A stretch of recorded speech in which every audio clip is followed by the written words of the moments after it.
Delivery കഴിഞ്ഞ് ഒരു 8ാം മാസം തുടങ്ങിയപ്പോഴാണ് കേട്ടോ ആദ്യമായിട്ട് ഇങ്ങനത്തെ ഒരു വേദന കണ്ടു തുടങ്ങിയത്. നടുവിൽ നിന്നും കാലിലോട്ട് മൊത്തം ഇറങ്ങിയിട്ടുള്ള വേദന എന്ന് പറഞ്ഞാലും പോരാ. പിന്നെ അത് അങ്ങോട്ട് കൂടെ പുറപ്പായിട്ട് എന്നും കൂടെ ഉണ്ടായിരുന്നു.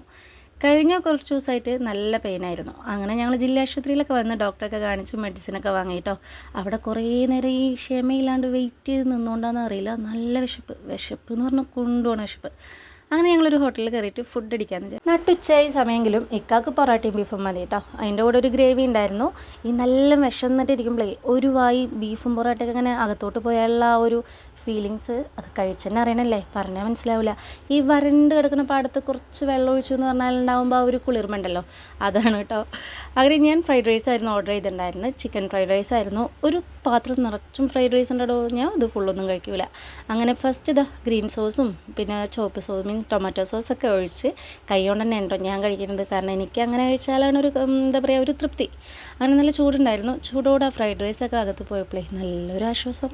അത്രയ്ക്കും വിശന്നുണ്ടായിരുന്നു. ഞങ്ങളിരുന്ന് മോൻ കൂടെ ഇല്ലാത്തതുകൊണ്ടാണോ എന്ന് എനിക്കറിയില്ല, ആ ഫ്രൈഡ് റൈസ് മുഴുവൻ എന്നെ കൊണ്ട് കഴിക്കാൻ പറ്റില്ല കേട്ടോ. കാരണം അവനിക്ക് കൊടുക്കാണ്ട് കഴിക്കുമ്പോൾ ഒരു ഇടങ്ങറ്. അതെല്ലാ അമ്മമാർക്കും അങ്ങനെ തന്നെ ആയിരിക്കും അല്ലേ. ബാക്കിയുള്ള ഫ്രൈഡ് റൈസും പാർസൽ വാങ്ങി ഈ ഒരു ഐറ്റം കഴിച്ച് നോക്കിയിട്ടോ. ഹണിയിലിട്ട് വെച്ച ഡ്രൈ നട്ട്സ് ആയിരുന്നു. അതൊക്കെ കഴിച്ചൊന്ന് ടൗണിലൂടെ വരുമ്പോഴത്തേനേ വെള്ളം കുടിക്കാൻ ഭയങ്കര ദാഹം. പിന്നെ ഞങ്ങൾ സിന്ധു കൂൾബാറിൽ കയറിയിട്ട് ഒരു ജ്യൂസ് കുടിക്കാമെന്ന് വിചാരിച്ചു. ഞാൻ അനാറാണ് കേട്ടോ പറഞ്ഞത്, ഇക്ക പിന്നെ ചിക്കൂസ്. അത് വിട്ടൊരു കളിയുമില്ല. ജ്യൂസൊക്കെ കുടിച്ച് മുഖംമൂടിയൊക്കെ കെട്ടിയിട്ട് ഞങ്ങൾ നേരെ വീട്ടിലോട്ട് പോവുകയാണ്.